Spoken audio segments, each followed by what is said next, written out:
Jackie settled into his chair, adjusting his microphone with the kind of calm, practiced ease that comes from decades of live television experience. His smile was warm, familiar, the kind that instantly put audiences at ease. "Thank you for having me, Joy," he said graciously. "It's always wonderful to be here with you ladies." The audience erupted into applause again, excited to see one of the world's most beloved action stars sitting comfortably at the table. For a brief moment everything felt completely normal. The atmosphere was light, the mood was bright, and Jackie looked genuinely happy to be there. Joy shuffled through her note cards with a look that most viewers assumed was harmless preparation. Jackie adjusted in his seat, ready to dive into a conversation about his new movie, a project he had poured his heart, time, and creativity into. "So, Jackie," Joy began, her voice calm but carrying something unmistakably sharp beneath the surface. "Your new movie is quite the spectacle." Even before she continued, the tone caught the attention of the other co-hosts. Whoopi, Sarah, and the rest exchanged quick glances, silent warnings to each other that something was off. The audience, still smiling, didn't yet realize a tension was beginning to creep into the room. Joy leaned back slightly, eyebrows raised. "But I have to ask, don't you think it's time to maybe hang up those action star boots, I mean?" She paused for dramatic effect. "You're not exactly a young man anymore." The words dropped into the studio like a heavy stone. The air tightened. A few gasps floated from the audience as some people instinctively recoiled at the bluntness. Others simply froze, unsure how to react. Jackie's smile faltered, just slightly, so subtly that only those paying close attention would have noticed. But after decades of interviews, he quickly softened his expression again, holding himself steady with the discipline he'd perfected over a lifetime in the spotlight. "Well, Joy," he answered kindly, "I may not be as young as I once was, but I still have stories to tell. I still have stunts I want to perform. Age is just a number when you have passion." Joy's lips curled into a smirk.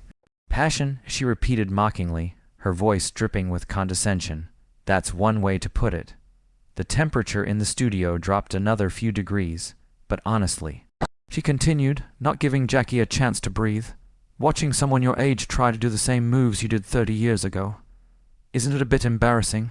She cocked her head, pretending to ask innocently.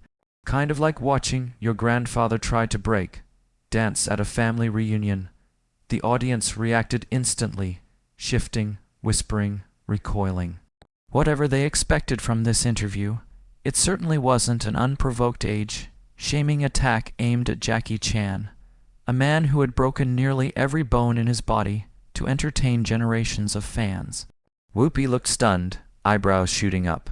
Sarah Haynes pressed her lips together, clearly uncomfortable. Even the producers behind the cameras began to move nervously, unsure of how far Joy intended to push things. Jackie's jaw tightened almost imperceptibly. His hands, which had been resting casually on the armrests, curled slowly into fists, not with anger, but with restraint. You could see the self-control in his posture, the patience of a man who had spent a lifetime learning not to let insults pierce through his calm exterior. He inhaled softly before speaking. "I think you misunderstand what I do, Joy," he said, his tone still respectful yet carrying a firmness that commanded attention. "My work isn't about showing off. It isn't about trying to recapture youth or pretend I'm the same man I was 30 years ago." The audience leaned forward, sensing the shift in energy. "It's about entertaining people," Jackie continued. "It's about pushing the boundaries of what's possible in cinema. It's about passion, yes, but it's also about discipline, teamwork, creativity, and decades of experience.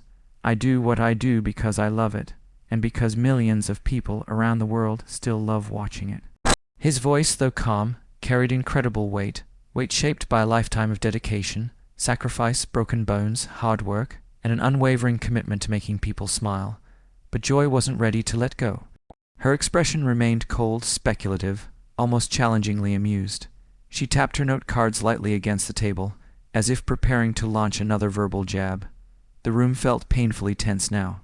The co-host sat rigidly, the audience held its breath, and Jackie, despite his composure, seemed to sense that this wasn't going to be just another interview. This was turning into something entirely different, a confrontation he never asked for but suddenly found himself trapped in the center of. What began as a friendly promotional visit had devolved into a deeply uncomfortable showdown, one that would soon escalate into a viral, studio-shaking clash that no one in the building would ever forget. "You're not pushing boundaries anymore," Joy said, her tone growing sharper and colder with each syllable. "You're barely keeping up with actors half your age. I watched your last movie, Jackie, and frankly, it looked like you needed a stunt double just to tie your own shoes." The audience gasped as if they had all been struck at once. The attack wasn't just harsh, it was humiliating, personal, and shockingly disrespectful. You could feel the air in the studio tighten, almost vibrating with disbelief. Whoopi instinctively leaned forward, trying to intervene. "Joy, maybe we should—" "No, Whoopi," Joy snapped, slicing through her words. "I'm just asking the questions everyone's thinking." The co-hosts froze. The audience stared in horrified silence. Jackie Chan sat perfectly still, but something deep behind his eyes shifted. "Jackie." Joy pressed, refusing to let the moment breathe. "When are you going to accept that your time has passed? When are you going to step aside and let younger, more capable actors take over?" Those words hit with a force no stunt could ever match. Jackie Chan, who had faced brutal villains, impossible action sequences, shattered bones and life-threatening injuries, had never flinched in the face of physical danger, but this was different. This was disrespect, this was humiliation, this was betrayal on national television. Behind that calm face, something inside him began to fracture. "Joy," he said quietly. His voice wasn't loud, but it was filled with a warning so sharp that fans of his movies would instantly recognize it. "I think perhaps you don't understand the dedication and sacrifice that goes into what I do." Joy laughed, loud, harsh, and mocking. "Dedication," she sneered. "Jackie, you're a relic, a museum piece trying desperately to convince people that you're still relevant. The only thing dedicated about your recent performances is how dedicated you seem to embarrassing yourself on camera." The other hosts were now visibly recoiling. Sarah Haynes covered her face with her hands, unable to watch the train wreck unfolding beside her. The audience sat frozen, unable to believe that what was supposed to be a cheerful, uplifting interview had turned into a brutal, personal takedown. Jackie inhaled slowly. When he exhaled, the smile he normally wore, the warm, inviting Jackie Chan smile known around the world, was gone. In its place was a focused, controlled intensity. The same intensity that appears in his eyes right before a fight scene begins. His breathing changed, his entire posture changed. Joy didn't notice. "In my culture, Joy," he began, each word precise and steady, "we have something called respect. Perhaps that is a concept you are unfamiliar with." Joy scoffed, leaning forward. "Don't lecture me about respect," she snapped. "You want respect. Earn it by knowing when to quit. Stop clinging to a career that's already over. Stop making everyone uncomfortable watching you pretend you can still do what you used to do." That was the moment when Jackie Chan's legendary patience, built over decades of discipline, hardship, and resilience, finally hit its limit. He stood up, not abruptly, not angrily, but with a fluid, controlled motion that reminded every single person in that room exactly who he was. Instantly, the entire energy of the studio changed. It was as if the atmosphere bent around him. Even the cameras seemed to flinch backward. Gone was the smiling movie star. Standing before them was the man who had performed thousands of stunts, survived accidents that would have ended other careers, and trained with a level of discipline most people could not comprehend. His presence filled the studio like a rising storm. "You know what, Joy?" he said, his voice slicing through the silence, calm, measured, dangerous. "I have spent 50 years of my life entertaining people around the world." The audience held their breath.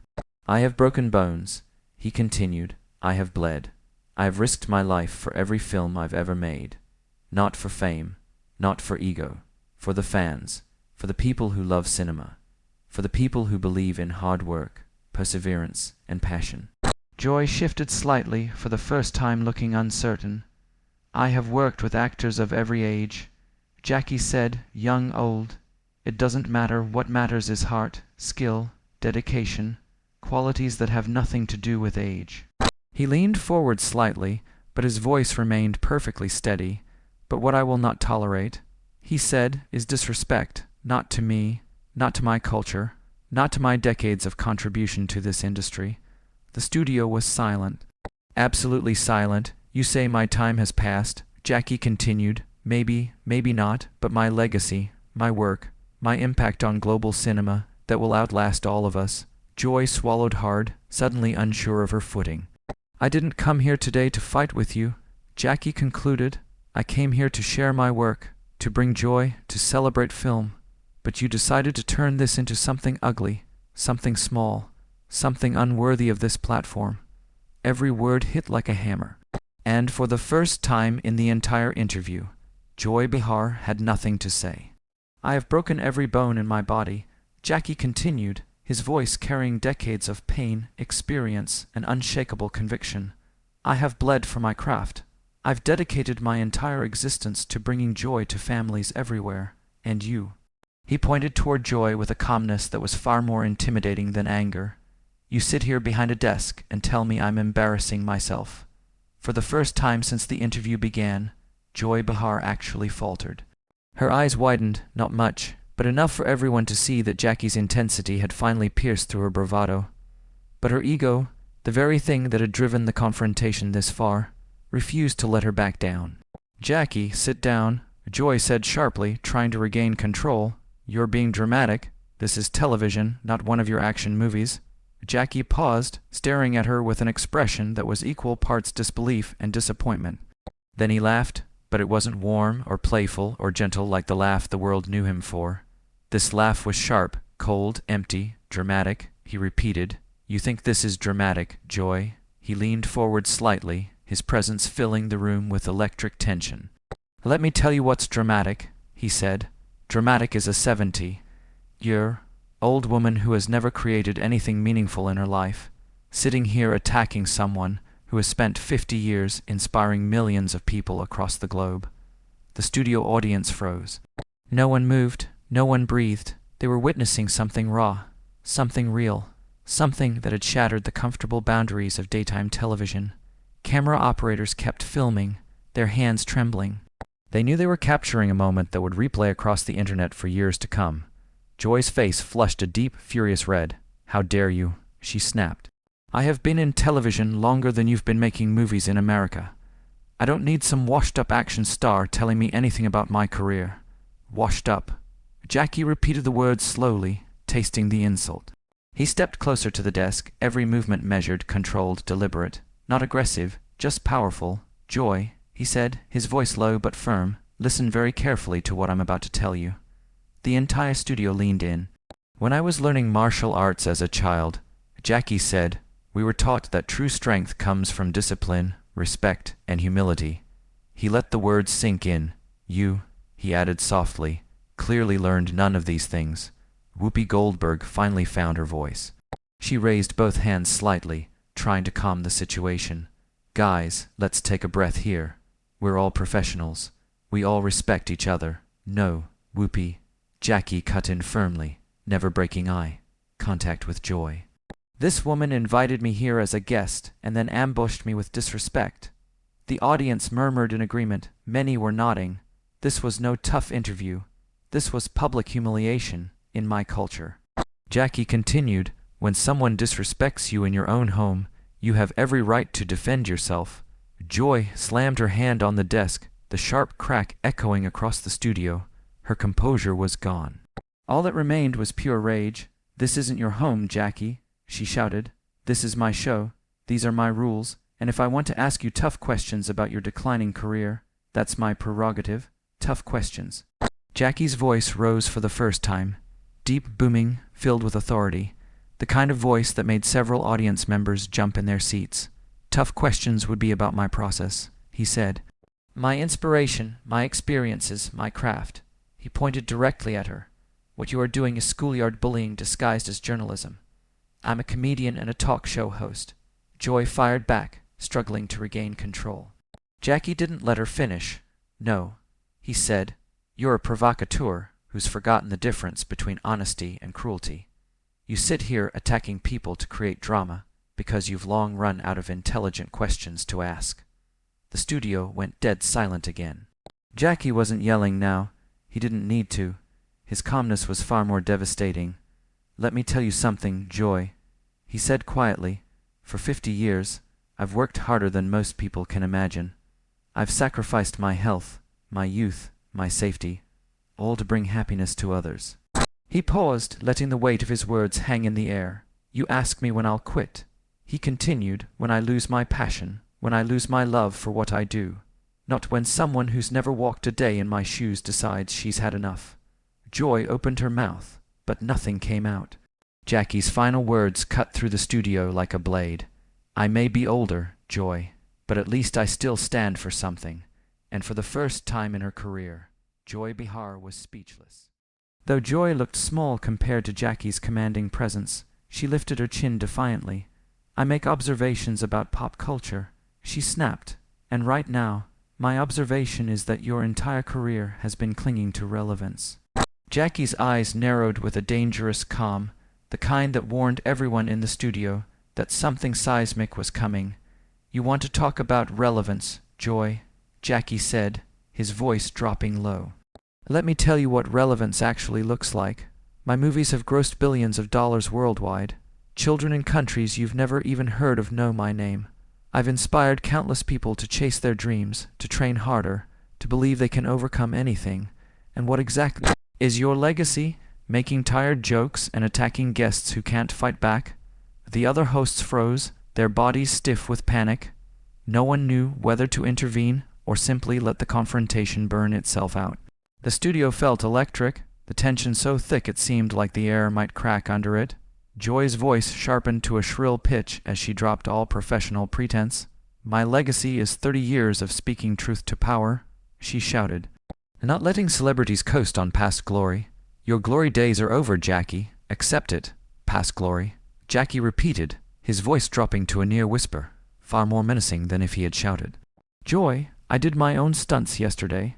The entire studio seemed to stop breathing. Yesterday," Jackie continued, "while you sat behind this desk making snide comments about people braver than you'll ever be, I was hanging from a helicopter 300 feet in the air, because I still believe audiences deserve something real. That's not brave," Joy snapped. "That's stupid. You're going to get yourself killed trying to prove you're still 25. Jackie stepped back just slightly, a cold smile spreading across his face, quiet, terrifying, and controlled. Everyone watching felt the chill in their spine. "You know what, Joy? You're absolutely right about one thing." He paused. "I'm not 25 anymore." Joy blinked, confused. "At 25, I would have walked away from this," Jackie said. "I would have smiled politely and ignored your pathetic attempt to tear down someone who's accomplished things you can't even imagine." Joy opened her mouth to interrupt, but Jackie lifted a hand. The gesture was so commanding that silence fell instantly. "But I'm not 25, he continued. "I'm a man who earned his place in this industry through blood, sweat, and more dedication than you will ever understand.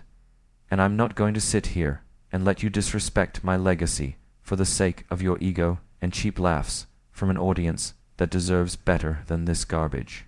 The silence that followed was absolute. Joy opened and closed her mouth like a fish gasping for air, completely unprepared for Jackie's devastating counterattack. For the first time in her entire career, the woman who always had a comeback, always, found herself speechless. The moment stretched on unbearably long. Joy Behar, the woman known for never losing her words, stood frozen behind the desk like a deer caught in headlights. Her face had drained of color. Her confidence had evaporated. For the first time in decades of television, she looked genuinely rattled. Jackie remained standing. He didn't need to shout. He didn't need to move. His presence alone dominated the studio, filling every corner with an intensity that made even the cameras seem to shrink back. When he finally spoke, his voice was calm again, but edged with iron. "You know what the real tragedy is, Joy?" Joy didn't answer. She couldn't. "I came here today excited to share my passion with your audience," Jackie said. "To talk about the craft I love, the people I work with, the fans who have supported me my entire life. But instead, you turned this into a personal attack, for reasons I still don't understand." Joy finally found a scrap of her voice, though it came out small and shaky. "Jackie, I was just trying to ask challenging questions. That's what we do here. Challenging questions," Jackie repeated, raising an eyebrow in genuine disbelief. Joy, a challenging question would be asking me how action cinema has evolved, or how I adjust my fighting style as I get older, or what advice I'd give to young actors. He leaned forward. What you did was launch a personal assault, and then pretend it was journalism. Sarah Haynes, who had spent most of the confrontation frozen in place, finally mustered the courage to speak. Maybe we should all just take a step back and no, Sarah. Jackie's voice was gentle, but unshakably firm. I appreciate your intention, but this needs to be addressed. He turned back to Joy. You crossed a line today, and pretending it didn't happen doesn't help anyone. He didn't raise his voice. He didn't insult her. He didn't need to. The truth in his words cut sharper than any outburst could have. Joy looked down at her hands, trembling slightly on the desk. Her confidence, her trademark armor had shattered. And for the first time, she seemed to realize she had pushed too far, poked the wrong bear, and lost control of the very stage she ruled. Jackie exhaled slowly, his expression shifting from anger to disappointment, a quieter pain, but so much heavier. I came here as a guest, he said softly, but you treated me like an enemy. The studio was silent. No one dared move. No one dared breathe. And in that silence, everyone watching understood. Jackie had not just won the confrontation. He had reclaimed his dignity, his legacy, and the respect that Joy had tried to take from him. I'm not cruel, Joy protested, but her voice lacked any conviction. Really, Jackie's voice was deadly quiet again. Then let me ask you this, Joy. What was the purpose of telling me I look like a grandfather trying to break dance? What journalistic value did that serve? What insight did your audience gain from you, suggesting I need a stunt double to tie my shoes? Joy opened her mouth, but no words came out. The questions hung in the air like accusations, and everyone in the studio knew there was no good answer. I'll tell you what the purpose was, Jackie continued relentlessly. It was to make yourself feel superior by tearing down someone else. It was to get a cheap laugh at the expense of someone who came here in good faith. That's not journalism, Joy. That's bullying. Whoopi finally managed to interject, her voice shaky. Maybe we should go to commercial. In a moment, Whoopi, Jackie said politely but firmly, I want to finish this conversation because your viewers deserve to understand what just happened here. He turned back to Joy, who looked like she wanted nothing more than to disappear. Joy, I want you to imagine for a moment that you're 70 years old and you've worked your entire life to build a career and a legacy. Now imagine someone invites you on their show and spends 10 minutes telling you that you're a joke, that your best days are behind you, that you're embarrassing yourself just by existing. How would that feel? Joy's composure completely crumbled. She slumped back into her chair, looking smaller than anyone had ever seen her on television. I didn't mean for it to come across that way, but it did come across that way, Joy. And the fact that you didn't mean it that way just makes it worse, because it means you said all those things without even thinking about how they might affect another human being. The studio was so quiet, you could have heard a pin drop. The audience sat transfixed, watching one of the most powerful moments in talk show history unfold before their eyes. Jackie's voice softened slightly, showing the compassion that had made him beloved by millions. Joy, I don't know what happened in your life to make you think that kind of behavior is acceptable, but I genuinely hope you figure it out, because the person I saw today, the person who attacked a guest for no reason other than her own amusement, that's not someone anyone should aspire to be. Joy looked up at him with something that might have been shame flickering in her eyes. Jackie, I don't apologize to me, Joy, Jackie said, raising his hand. Apologize to your audience. They came here expecting to hear about movies and martial arts, and instead they got to watch you try to destroy someone's dignity on live television. They deserved better than that. With that, Jackie turned away from Joy and looked directly into the camera, his voice returning to the warm tone his fans knew and loved. To everyone watching at home, thank you for your patience during this uncomfortable moment. I hope my next interview will be more focused on the things that really matter, like the incredible stunt team I work with, and the amazing fans who make this all worthwhile. He began to walk toward the exit, then paused and looked back at the panel one final time. As Jackie disappeared backstage, the cameras captured Joy Behar sitting in stunned silence, her usual bravado completely shattered. The other hosts looked around awkwardly, unsure how to proceed. The audience sat in complete silence, processing what they had just witnessed. For the first time in The View's history, a guest had walked off the set not in anger, but in triumph, leaving behind a host who had been completely outclassed in every possible way. Jackie Chan had reminded everyone why he was a legend, not just in martial arts and movies, but in grace under pressure and the power of standing up for yourself with dignity and tact. What did you think of this explosive confrontation?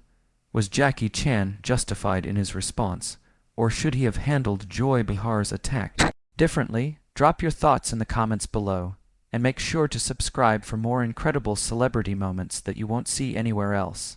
The entertainment industry is full of these behind-the-scenes stories, and we're here to bring you every shocking detail.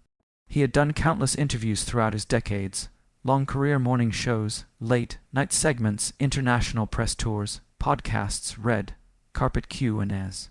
He had spoken to veteran journalists, awkward interns, overexcited fans, and seasoned talk show hosts who had made entire careers out of getting reactions out of celebrities.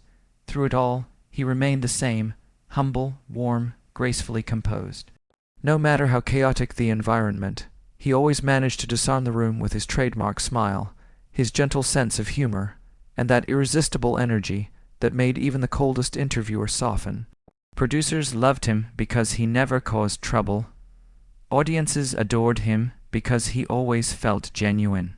He had built a reputation as one of the most gracious, down-to-earth figures in Hollywood, a man who treated every person, from camera operators to A-list co-stars, with the same level of respect. He had weathered uncomfortable questions, invasive moments, and even the occasional attempt by certain hosts to stir controversy. But he navigated each situation gracefully, never letting tension escalate, never allowing himself to be dragged into unnecessary conflict. For decades, this professionalism had been his quiet superpower. Over the years, he had walked into studios all around the world, each with its own mood and energy. Some rooms buzzed with excitement, others felt rigid and formal. But regardless of the atmosphere, he always brought calm with him. He knew how to create a connection with audiences even through the camera lens, how to make millions of viewers feel like they were sharing a moment with a friend. He had faced critics, skeptics, and cynics without ever losing his kindness. People often said that interviewing him was like experiencing a breath of fresh air. He believed he had seen everything the entertainment world could possibly throw his way. He had survived intense press junkets, grueling world tours, and high-pressure promotional events. He'd been misquoted in headlines, dragged into gossip cycles, and confronted with fabricated scandals. Yet through all of it, he had never lost control. He had never broken down or lashed out.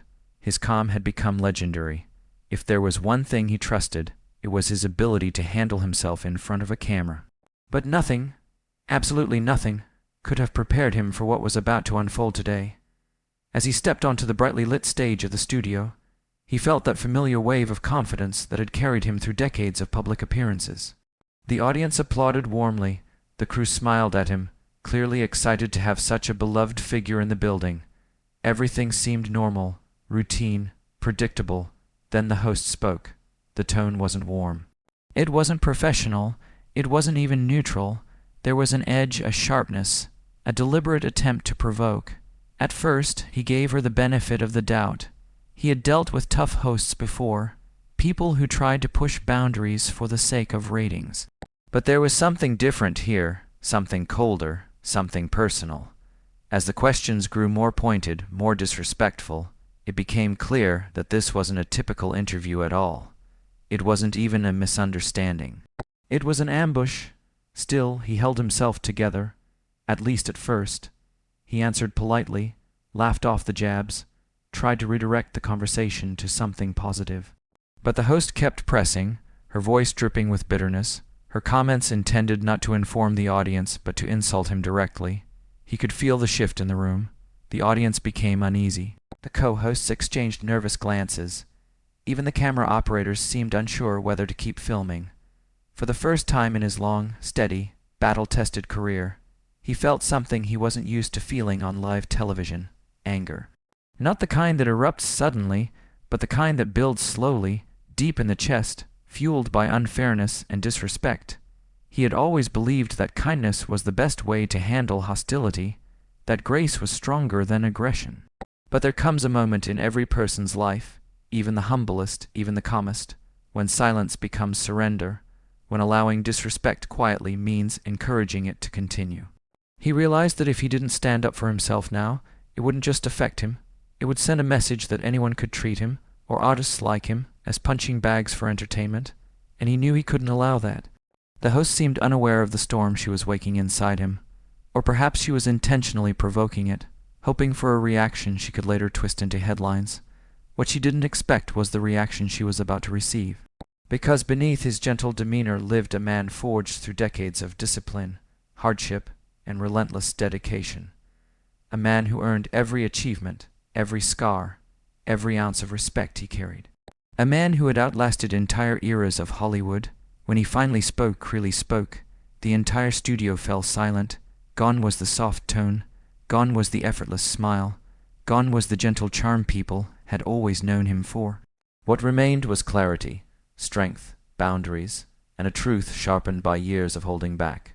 He didn't shout, he didn't insult, he didn't lose control.